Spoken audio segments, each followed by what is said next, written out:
उसके साथ वाली सीट में एक कपल बैठा होता है जो कि जर्मन है और जर्मनी की भाषा में दोनों के दोनों आपस में लड़ रहे होते हैं। इस बात से सेलिन बहुत ज्यादा डिस्टर्ब हो जाती है, इसीलिए वो अपनी सीट छोड़कर एक दूसरे कंपार्टमेंट में जाती है जहाँ पर पीछे एक सीट खाली होती है। उस सीट के दूसरी साइड एक लड़का बैठा होता है जो खुद भी एक नॉवल पढ़ रहा है। वो सेलिन को एक नजर देखता है और इसके बाद वो नॉवल पढ़ने में दोबारा बिजी हो जाता है। सेलिन उसके पास यानी कि उसके सामने वाली सीट पर जाकर बैठ जाती है। कुछ देर तक ये दोनों इसी तरह से खामोशी से बैठे रहते हैं और तभी वहां से वो जर्मन कपल जो लड़ रहा था लड़ते हुए इनके सामने से निकल जाता है। सेलिन से वो लड़का पूछता है, क्या तुम्हें जर्मन आती है? वो कहती है कि मेरी जर्मन इतनी अच्छी नहीं है। वो लड़का बताता है कि मुझे भी जर्मन नहीं आती।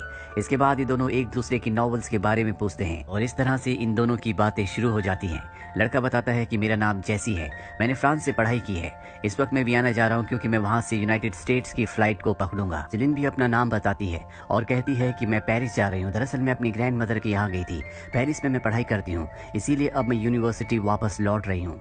इसके बाद ये दोनों बहुत सारी बातें करते हैं। इन दोनों को एक दूसरे से बातें करना बहुत अच्छा लगता है। इसके बाद ये दोनों के दोनों कैंटीन चले जाते हैं जहाँ पर ये कुछ फूड ऑर्डर करते हैं और तभी वियना आ जाता है जहाँ पर जेसी को उतरना है। जेसी सेलिन को बाय करके ट्रेन से उतर जाता है, लेकिन उसे एहसास होता है कि कुछ छूट रहा है। वो सेलिन से और भी बातें करना चाहता है। अब ट्रेन स्टार्ट हो चुकी है, पर इससे पहले कि ट्रेन स्टेशन को छोड़कर आगे निकलती, जैसी एक बार फिर से ट्रेन पकड़ लेता है। वहीं सेलिन अकेले बैठी होती है। जैसी उसके पास जाता है और कहता है कि आज से कुछ सालों के बाद जब तुम्हारी शादी होगी तो तुम्हें पछतावा होगा। तुम ट्रेन में एक लड़के से मिली थी जिसके साथ तुम कुछ और वक्त बिता सकती थी, लेकिन तुमने ऐसा नहीं किया। मेरी कल सुबह की फ्लाइट है, क्यों ना तुम भी मेरे साथ इसी स्टेशन पर उतर जाओ। हम पूरी रात शहर की गलियों में घूमेंगे और इस रात को एक यादगार रात बना देंगे। सेलिन को भी पेरिस जाने की बहुत जल्दी नहीं होती, साथ ही उसे उस पर विश्वास है, इसीलिए उसके साथ वो उसी स्टेशन पर उतर जाती है। हालांकि सेलिन को ये सब कुछ बहुत अजीब लग रहा होता है क्योंकि आज से पहले कभी उसने ऐसा नहीं किया। वो जेसी से पूछती है कि तुमने इससे पहले कितनी लड़कियों के साथ इसी तरह से वॉक की है? जेसी कहता है कभी नहीं, ये पहली बार है जब मैंने किसी लड़की से इस तरह से वॉक के लिए पूछा है। इन दोनों के पास अब कोई भी ऑप्शन नहीं है। रात भर इन दोनों को वियना की गलियों में घूमना ही पड़ेगा क्योंकि इनके पास इतने पैसे नहीं है कि ये किसी होटल के रूम को बुक कर सके। अभी दोनों घूमना शुरू कर देते हैं। तभी ब्रिज पर इन्हें दो लड़के मिलते हैं जिनसे पूछते हैं कि यहाँ पर रात गुजारने के लिए घूमने के लिए कौन सी जगह है। उनमें से एक लड़का बोलता है कि आज रात को मेरा प्ले है। वो इन्हें प्ले का एक ब्रोशर देता है और अपने प्ले के लिए इनवाइट करता है। वो बताता है कि ये एक बहुत ही शानदार इंडियन कहानी है जिस पर हम प्ले कर रहे हैं। ये कहानी एक किसान की है जो अपनी काव को यानी कि गाय को ढूंढता है। ये दोनों उनसे वादा करते हैं कि हम तुम्हारा प्ले देखने जरूर आएंगे और इसके बाद ये दोनों यहाँ से आगे बढ़ जाते हैं। सेलिन की बातों से हमें पता चलता है कि वो इंडिपेंडेंट लड़की है, वो इक्वालिटी में बिलीव करती है, यानी कि वो मेल और फीमेल में कोई भी फर्क नहीं समझती। वहीं जेसी बताता है कि उसने स्कूलिंग लॉस एंजलिस से की, जिसके बाद वो कॉलेज करने के लिए पेरिस पहुंचा। वहां पर उसने थोड़ी बहुत जर्मन भी सीखी और अब वो अपना एक टीवी शो बनाना चाहता है जिसमें दुनिया के हर एक शहर के लोग अपने शहर की डॉक्यूमेंट्रीज उसे बनाकर भेजे और वो उन्हें प्रमोट करे। जेसी के साथ सबसे अच्छी बात ये होती है कि कभी भी उसके पेरेंट्स ने उसे किसी काम के लिए प्रेशराइज नहीं किया, जबकि सेलिन के पेरेंट्स को उससे बहुत उम्मीद है। सेलिन को जिंदगी जीना आता है, उसे पता है कि उसे क्या चाहिए। वो एक बहुत अच्छा जीवन साथी चाहती है जिसके साथ वो बराबरी से कंधा मिलाकर चल सके। वो प्रोफेशनली एक राइटर या जर्नलिस्ट बनना चाहती है, लेकिन उसने इसके लिए भी बहुत बड़े बड़े सपने नहीं बुने। बस वो कम में सेटिस्फाइड रहना चाहती है, लेकिन उसकी जिंदगी का मेन मकसद ये होता है वो जिंदगी के हर एक पल को जीना चाहती है, खुश रहना चाहती है। अभी दोनों के दोनों वियना की गलियों में घूमते घूमते एक सिमेट्री तक पहुंच जाते हैं। सेलिन यहाँ पर पहले भी कई बार आ चुकी है जब वो बचपन में यहाँ पर रहा करती थी। ये खास सिमेट्री होती है। यहाँ पर उन्हीं लोगों को दफनाया जाता है जिनकी नदी में डूबने से मृत्यु हो जाती है या किसी एक्सीडेंट में। दरअसल आज से कई साल पहले जब सेलिन मात्र 13 साल की थी तो उसी की उम्र की एक लड़की की एक दुर्घटना में मृत्यु हो गई थी, जिसके बाद उसे यहाँ पर दफनाया गया था और उसी वक्त सेलिन पहली बार इस सिमेट्री में आई थी। सिमेट्री में आने के बाद वो उसी लड़की की कब्र के पास जाती है और अपनी बचपन की यादों में खोकर थोड़ा सा सैड हो जाती है। जैसे से कहती है कि इस लड़की की मृत्यु 13 साल में हुई थी, इसका नाम एलिजाबेथ था। आज कई साल बीत चुके हैं, मैं कितनी बड़ी हो गई, मेरे शरीर का आकार पूरी तरह से बदल गया, लेकिन जैसी आज भी उतनी की उतनी है।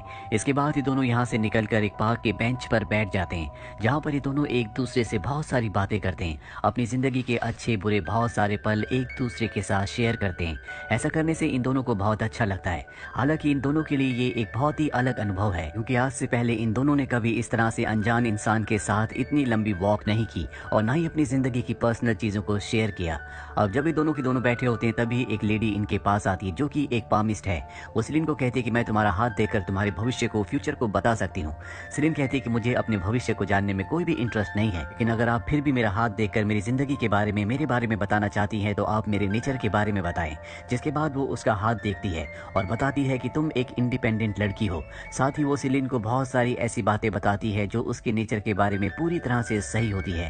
ये जानकर सेलिन उससे इम्प्रेस होकर उसे कुछ पैसे देती है। अब धीरे धीरे पूरी तरह से अंधेरा हो जाता है। ये दोनों के दोनों कहीं और जा रहे थे, पर अब ये दोनों के दोनों एक साथ हैं। अनजान होने के बाद भी इन्हें ऐसा एहसास नहीं होता कि ये किसी अनजान के साथ है।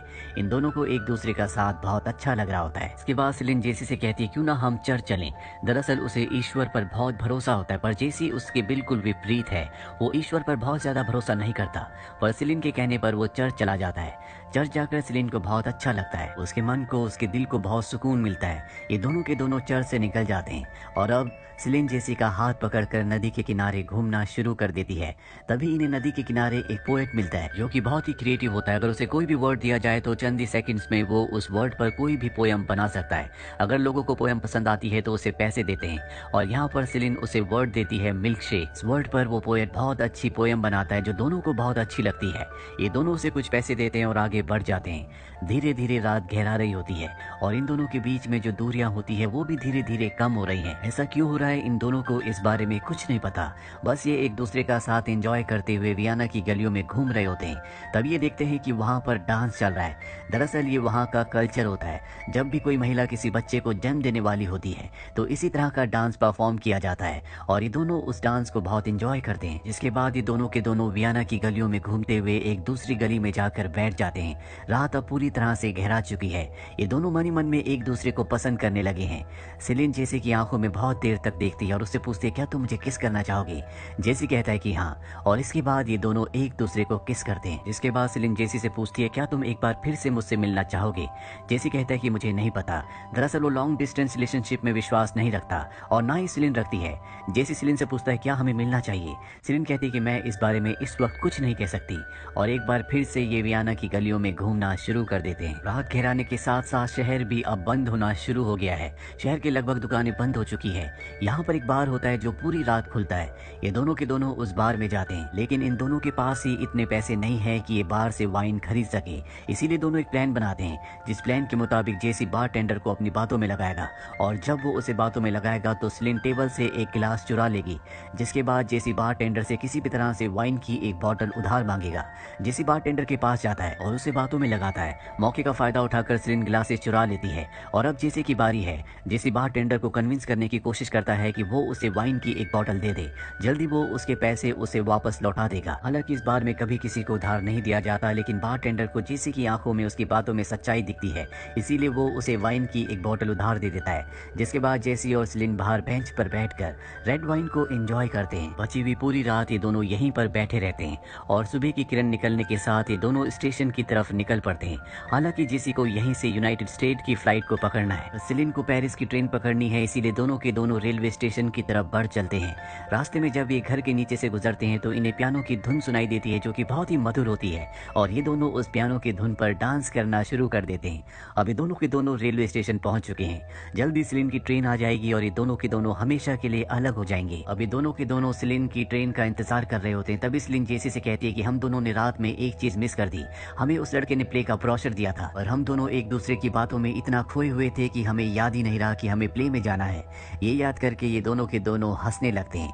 अब सेलिन की ट्रेन आ जाती है, पर इससे पहले कि सेलिन ट्रेन पर बैठती वो जेसी से कहती है कि मैंने तुम्हें कहा था कि मैं कंफ्यूज हूँ कि मुझे तुमसे मिलना चाहिए कि नहीं, पर मैं तुमसे मिलना चाहती हूँ।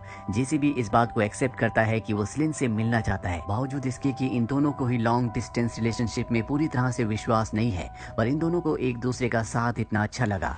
ये तय करते हैं कि ये 1 साल बाद इसी स्टेशन पर मिलेंगे, पर जल्दी इन्हें एहसास होता है कि 1 साल का वक्त बहुत ज्यादा है, इसीलिए तय करते हैं कि 6 महीने के बाद आज ही के दिन ये इसी रेलवे स्टेशन पर मिलेंगे, यानी कि 16 दिसंबर को। ये एक दूसरे के साथ अपने कॉन्टैक्ट नंबर को और ना ही एड्रेस को शेयर करते हैं, क्योंकि तय करते हैं कि 6 महीनों तक ये एक दूसरे से बात नहीं करेंगे। अब सेलिन ट्रेन में बैठने से पहले जेसी को हक करती है और इसके बाद वो ट्रेन में बैठ जाती है। ट्रेन चलती है और ये दोनों एक दूसरे को देखते हैं। एक ही रात में दोनों एक दूसरे के इतने करीब आ जाएंगे इन दोनों ने सोचा भी नहीं था। बीती हुई रात ने इन दोनों की जिंदगी को पूरी तरह